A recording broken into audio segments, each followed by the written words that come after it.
엄마랑 아빠랑 루스 엄마랑 루스 아빠랑 너무너무 사랑해서 이 아이를 잉태했다 그러잖아, 그지? 요즘 같으면 임신 중독 뭐 이런 데 걸려갖고 둘 중 하나를 선택해야 되는 상황에서 이 엄마가 남편한테 부탁을 해갖고 우리 사랑의 결실이니 나를 버리고 루소를 선택해달라 이렇게 해갖고 이제 루소는 태어나고 엄마는 죽잖아요. 루소는 성장하는 과정에서 너는 너의 생명은 너 혼자만의 생명이 아니다.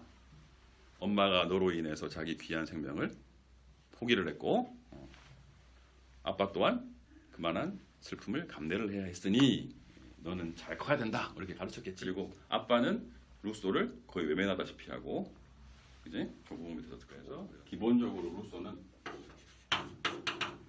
자기애입니다. 자기애, 자기 스스로에 대한 사랑, 자기 가치에 대한 자각. 그러니까 근본적으로 나중에 보면 이제 루소의 생활 그 인생을 들여다 보면 좀 이중적인 면모가 많이 보이거든요. 그러니까 뭐 에밀 같은 교육과 관련된 명절을 남긴 사람이면서 정작 이제 이 사람이 유럽 전역을 얼굴도 꽤 잘생긴 사람이니까 유럽 전역을 돌아다니면서 사생활을 만들어.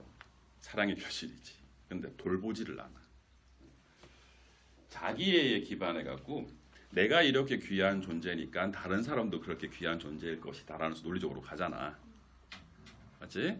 그러다 보니까 당연히 충돌할 수가 있겠죠. 출발 자체가 자기로부터 출발했으니까. 그러니까 그 이중성이 설명이 되는 거지. 그러니까 다른 사람의 가치에 대해서 존중은 하지만 다른 사람에 대한 그 가치가 나를 넘어설 수는 없는 거 아니에요. 인간은 기본적으로 귀한 존재이기 때문에 국가가 없더라도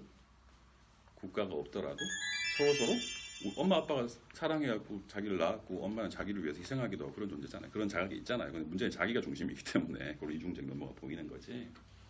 오케이? 그러니까 인간은 더 나은 가치를 위해서 원하나 아니면 자기 신념이나 이런 걸 위해서 희생할 줄도 아는 그런 존재라는 인식이 머릿속에 있었겠죠. 그러니까 자연 상태이더라도 인간은 얼마든지 서로 존중하면서 배려하면서 평화롭게 잘 살 수 있을 것이다라는 전제로 출발하는 거예요. 왜 그런 국가가 필요한 것이냐라고 하면 약간 고대 아테네 같은 생각이야, 그지?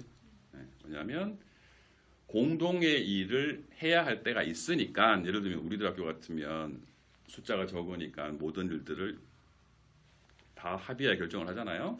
급식당부도 다 돌아가면서 하고 하잖아요, 그지? 그러니까 한 사람 한 사람이 자기 급식을 치우는 거는 더 불편하고 더 비효율적이니까 가위바위보를 해갖고 한 사람씩 뽑아갖고 그 사람을 시킵시다. 이게 합의 아닙니까? 그건 어떤 공동의 사물을, 공동의 일, 그거를 처리하기 위한 일종의 좀 더 편하고 편리하기 위해서 하는 거다, 그지?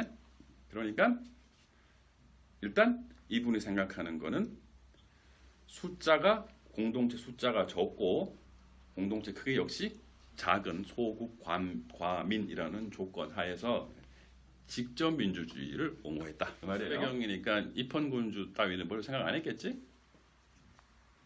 프랑스 시민혁명 생각해보면 그제? 이제에 대해서는 논리적으로 반박하면서 자기 의사는 다른 사람에 의해서 대표되거나 대리될 수 없다고 생각했단 말이에요. 이 사람. 자, 급식 당번을 정합시다라고 하면 거기에 대해서 하고 싶은 사람이 있고 안 하고 싶은 사람이 있을 거 아니에요. 어떤 방식으로 할지, 뭐 추첨을 통해서 할지, 가위바위보로 할지, 아니면 표를 만들어 할지 다 이렇게 처음 생각한 처음 단계. 그러니까 구성원들이 가지고 있는 처음 단계 한 명 한 명이 갖고 있는 그 의지, 볼롱테라고 하는데 프랑스 말로 will. 그 볼롱테가 처음에는 스페셜 다 다르단 말이야. 아까 species 나왔잖아요, 그지? 다 달라요. 그러니까 처음 단계에서 각자가 가지고 있는 의지는 다 달라서 우리가 특수의라고 번역을 하는데 볼롱테 스페셜이라고 해요. 그게 합의가 이루어지면 제너럴 하게 되는 거 아닙니까? species, 제너 생각하세요. 더 넓어진단 말이야. 그래서 제너럴 will, 볼롱테 제네랄이라고 합니다. 일반 의지까지 개별적인 특수 의지가 나중에 이제 일반 의지화하는데 일반 의지 하는데 요 사이에 이제 컨센서스 합의가 개입을 하는 거죠. 합의를 다른 말로 하면 컨센서스 만장일치 아닙니까? 요게 중요합니다. 요거는 이 합의라는 건 agreement가 아니고 컨센서스예요. 만장일치야, 만장일치. 단 한 사람도 반대하지. 그러니까 여기에서 얘기한 대의제에서 무슨 과반수 이런 거 컨센서스란 말 자체가 con이 together라는 아닙니까? 모든 생각이 하나로 합쳐졌다 그 말이잖아요, 그지?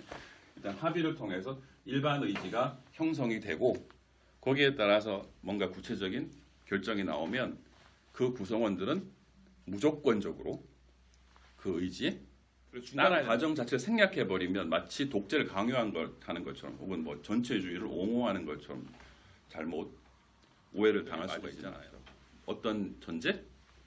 특수 의지가 자유로운 토론과 합의를 통해서 만장일치가 되면 그 다음에 형성된 일반 의지에 대해서는 모든 개개인 구성원들이 복종해야 된다. 그 개념인 겁니다. 결과적으로 홉스 같은 경우 정리하자면 홉스의 경우에는 그 전에는 내가 왜 왕한테 꿇어야 되는 거야? 내가 왜 봉건 용주한테다가 이 렌트를 소장료, 뭐 지대 이걸 왜 갖다 바쳐야 되는 거야? 이런 거에 대해서 의문의 여지가 없었어요. 그죠? 신의 종교가 지배하고 있었으니까 그냥 신의 뜻이야, 뭐 디바인 라이트야, 뭐 왕권 신수설 그럼 끝나버리는 얘기였는데 홉스가 의미가 있는 거는 결과적으로는 뭐 왕권 혹은 절대 권력, 절대 왕권을 정당화하긴 했으나 홉스한테 의미가 있는 거는 어쨌든 질문을 던졌다는 게 중요한 거죠.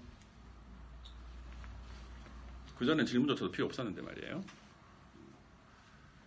그래서 이후에 이제 이 개봉사상가들한테 힌트를 주기도 했었고, 그다음에 로크의 경우에는 로크하고 루소의 경우에는 뒤에 이제 우리가 헌법 체계나 권력 구조나 정치 형태 이런 걸 배울 때 역사적으로는 기본적인 그 형식적인 틀 있죠.